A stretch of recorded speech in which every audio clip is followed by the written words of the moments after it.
মধ্যমগ্রামে সুমিতা ঘোষের খুনের ঘটনায় নতুন তথ্য পেল পুলিশ। একটি নয়, ছিল দুটি ট্রলি। অভিযুক্তদের বাড়ির কাছে সিসিটিভিতেই হদিশ মিলেছে সেই দ্বিতীয় ট্রলির। পুলিশ সূত্রে জানা গেছে দুজন দুরকম বয়ান দিয়েছে। এছাড়াও তাদের বক্তব্যে নানা অসঙ্গতি রয়েছে। মূলত নীল রঙের ট্রলিতে পিসি শাশুড়ির দেহ কেটে ঢুকিয়েছিলেন ফাল্গুনী ঘোষ। তাহলে এখন প্রশ্ন, লাল রঙের ট্রলিতে কী ছিল? যদিও ওদের মধ্যে একজন দাবি করেছে দ্বিতীয় ট্রলির মধ্যে অস্ত্র রেখে সেই ট্রলি তারা ফেলে দিয়েছে। মঙ্গলবার ডিএমজের টিম এসে সেই অস্ত্র উদ্ধারের চেষ্টা করে। সেখান থেকে সমস্ত অস্ত্রই উদ্ধার করা হয়েছে। তার মধ্যে ছিল বটি, কাস্তে এবং হাতুড়ি। যে পুকুরে বডি ফেলেছিল সেই পুকুর থেকেই বটি উদ্ধার করা হয়েছে। যদিও তদন্ত এখনো চলছে। হ্যাঁ দেখলাম, হ্যাঁ দেখলাম বটি আর হাতুড়ি উদ্ধার হলো।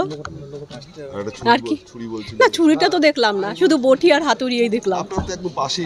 হ্যাঁ পাশেই বাড়ি। এখন নিজেকে খুব কি বলবো, নিজেকে খুব কি একটা মনে হচ্ছে, মানে কিছুই জানতে পারলাম না, এত কিছু হয়ে গেল। হ্যাঁ কোনো আওয়াজ পেলাম না, কোনো একটু কান্নার আওয়াজ পেলাম না। বটি দিয়ে, হ্যাঁ বটি দিয়ে কেটেছে, তার কোনো আওয়াজ পেলাম না। কি করলাম সেটাই তো বুঝতে পারলাম না পাশের বাড়িতে থেকে। হ্যাঁ না, টিভি তো নেই ও বাড়িতে। আপনার ঘরের সাথে হয়তো 2 ফুট 3 ফুটের দূরত্ব। হ্যাঁ হ্যাঁ হ্যাঁ, কোনো কথাবার্তা হয়নি কিন্তু হ্যাঁ ওরা দুজনে ভীষণ ঝগড়া করতো মাঝে মাঝে, মা মেয়েতে ঝগড়া করতো। যখন আমাদের পিছন সাইডটা যেতাম, পিছন সাইডে, তখন বোঝা যেত যে ওর মা মেয়েতে ঝগড়া করছে প্রচণ্ড। মাঝে মাঝেই ঝগড়া করতো, মাঝে মাঝেই ঝগড়া করতো। এই ঘটনা ঘটাবে এটা কোনোদিনও বুঝতে পারিনি। পিসি শাশুড়ির সাথে কথা বলে দিন না, ওনাকে আমি দেখেছি 3-4 বার দেখেছি ছাদে। আমি হয়তো 10-12 দিন আমি দেখেছি আর কি, ওনাকে 3-4 বার ছাদে দেখেছি, কিন্তু কখনো কথা বলিনি আর কি, যে কে কোথা থেকে এসছেন, কখনো কথা বলিনি। আগেও মানে যখন প্রথম এসেছিল ভাড়া, তখন ওদের বাড়িতে ছেলেদেরও দেখতাম আমি, কিন্তু কখনো কথা বলিনি যে কে ছেলেটা। তারপরে আমাদের পাড়ার থেকে যখন অবজেকশন দিল, তারপরে আর কাউকে দেখি। বাড়ির সামনে এই পুকুর থেকে উদ্ধার হলো। হ্যাঁ দেখলাম তো, এখন এই পুকুর থেকেই উদ্ধার হলো।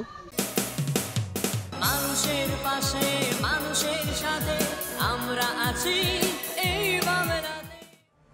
আপনারা দেখছেন সংবাদ শিরোনাম। দেখলেন তো অনেক কিছু, এবার দেখুন নতুন কিছু।